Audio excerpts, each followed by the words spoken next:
Mandla. Comrades, ayinalo lunye udaba. Hayi eThekwini ziyarara. Hayi ziyarara eThekwini ma comrades. Buka nangu uPrasa. Nangu. uPrasa lo. Udadewethu lo uNomcebo wakaMagwaza. uNomcebo uskenywe u3000 rand.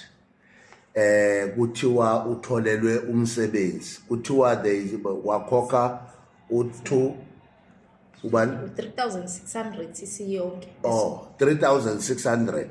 Ihlukanisiwe khona ngisho ama-union umuntu engakaqashwa usakhokhela i-union bakwethu 200 rand.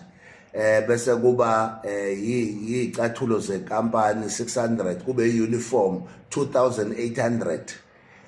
Injalo nje lento le case nje bafuthi injalo nje. La kuthiwa uzomemezela izitimela nanka ischedule seyitimela kuthi uzoyimemezela. Kade ipractice ingane abantu ayilele yazi ukuthi ithola umsebenzi kanti kudlalwe ngayo. Nayi lokhuza i-deposit slip ideposita le mali efunwa ilama scammers. Lama scammers bafowethu akubona abantu abangasebenzi kwaPrasa, abantu abasebenza ngaphakathi kwaPrasa. Amagama abo akhona siwabonile and nanka phambi kwethu icala livuliwe, amaphoyisa awafuni ukusebenza. Udadewethu he went uNomcebo up to lokhuze kwi specialized unit ebizwa ngokuthi yini ama-Hawks. And ama-Hawks amrefer kuphi lapha eDurban Central ayomnikeza umseshi igama lakhe ubani? Umsane wababhalela incwadi wathi akube yibona abayoyibophela isigebengu, yena ngeke akwazi ukuhamba yobopha isigebengu because leli cala will take 3 years and above. Sekunjalo njalo sekuphelile njalo. Udadewethu mayethi uyochecka kwa-labor kutholakala ukuthi udadewethu injani imali uyahola kodwa akaholi imali eza kuye, imali iza komunye umuntu osebenzela uPrasa. So that means ke ubugebengu obukhona eSouth Africa kunzima kakhulu ukuthi sibhekane nabo siyithi nje. We need law enforcement and we are going to include abameli bomkhonto ukuthi they must up to the task yokuthi bakwazi ukudeliver abantu bakithi enhluphekweni.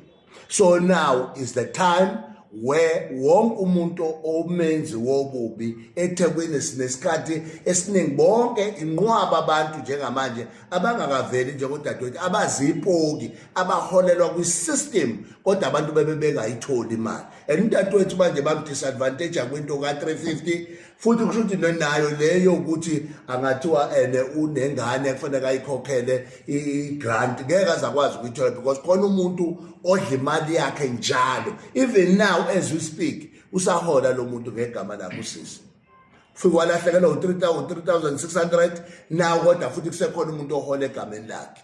So this must come to an end and we as an MK we are going to end this. Dadewethu awubatshela la sifikile safaka o3000 no 600 esiba edile emva ka3000 kwathiwa be-union sagcwalisa information yethu yasemabhenki esikhala ngayo sibaningi siyakhala futhi ngayo ukuthi kaze ikephi cause le information yasemabhenki siyile ngempela emabhenki sagcwalisa asazi noma sovuliswa ama-account and kunaney'thombe zethu. Usayinile ibhenki lami isayinile ney'thombe zami yonke into asiyazi information yethu. Okwesibili me-investigator ngeyami information kuyatholakala ukuthi ngempela khona umuntu ohola ngaphansi kwegama lami. Okunye silokhu njile sitholile i-employee number esho ukuthi sengumsebenzi wakaPrasa. Ngathola isite esho ukuthi mina ngiyosebenzaphi. Sibhalelwa singena emafonini la ethu sisendelwa ubani uPrasa. Leyo kubamba umuntu nembizele ekhaya umuntu obenza lobu buqhophololo awuyichaze nje kancane noma ivideo call. Okay, usisi lo okuthi uThobile wakaHlongwa simbizile ke sifuna ukwazi i-information ukuthi ngoba bese kuthatha isikhathi eside mase simbuza ukuthi ikuphi inkinga futhi sonke egruphini sesinakho ukungabazi simbuza ukuthi ikuphi inkinga manje elindile vele besimi ngokuthi uza uminister uzolontsha njengoba kuzoqalwa kabusha izitimela uza uminister uzolontsha ubelibele sibambezela ngalokho ahlehliseke ama-dates athi useyeza athi akezi uyeza akezi hayi nemali yama-training iyona soqala mase singene imali yama-training salinda lutho ayikho imali yama-training uminister akafiki sabona ukuthi engeke khona into eshaya amanzi mesithola-ke simdobele ekhaya usisi lo uThobile abuzwe-ke information ukuthi ngempela kwenzeka nimthembise malini bethembiswe imali engango-12,000 ukuthi khona abafuna ukungena abadinga umsebenzi weza kanjalo-ke usisi ekhaya ezolanda leyo mali engango-12,000 futhi nakhona samtshela ukuthi kunesimo sokuthi umzali wethu uyagula ngeke sikwazi ukulibele siphuma singena silibele siyomdeposithela imali ngoba omunye uzobe esasibhedlele phelezela umzali omunye uyena ozobe khona ekhaya egada ingane ezobe ibuya esikoleni wayesefika kanjalo-ke ekhaya ukuze sikwazi ukuthola iqiniso ukuthi lento abesithembise yona yomsebenzi ayikho kodwa siyikhona ngoba khona abantu abahola ngaphansi kwamagama ethu abasenze iyipopi amagama abo-ke akhona-ke nawo la usho usisi lo evidweni ukuthi oba amagama abo awuqedele lapho Manqisi bese siyayivala no CMK leBadesk sizolisukumela kakhulu lolu daba kodwa abanye abantu ekumele singabakhohlwa abantu abafana nomuntu onikiwe icala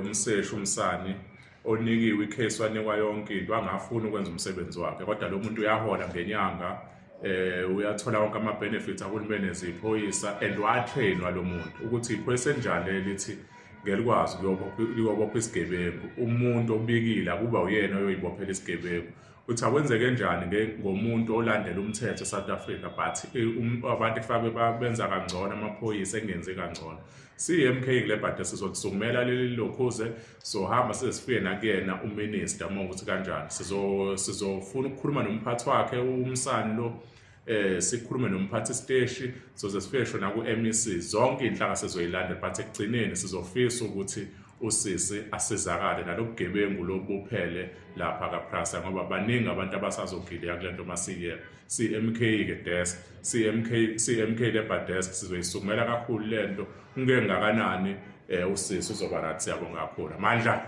wethu ibambeni lapho-ke laba bantu bawu-60 kusho ukuthi kuneyipuko ezikhona umuntu oyedwa nje oholela laba bantu bonke 60 cabanga lokuthi uthola malini ngenyanga u-60 mawungabala umholo wabantu abawu-60 bengekho emsebenzini Hayi nginibingelele ingane zawethu kuzo zonke indawo la kuhambe kwafinyelela khona lo mbukiso mangabe uqala nje ukuba nathi ungakhohlwa ukucindezela subscribe button kanye ne-bell notification lana besibuka omunye oyilunga le-MK umfundisi echaza kona ngale ndaba yezipoki ezibakhathaze kangaka ukuthi abantu khona abantu abaphila ngokuqola abantu beholela imali ezipoki ziningi izinto ezenzakalayo eNingizimu Afrika sakhile nje so lana ubechaza lolu daba njengoba nizwele nje lulonke ukuthi kwenzakalani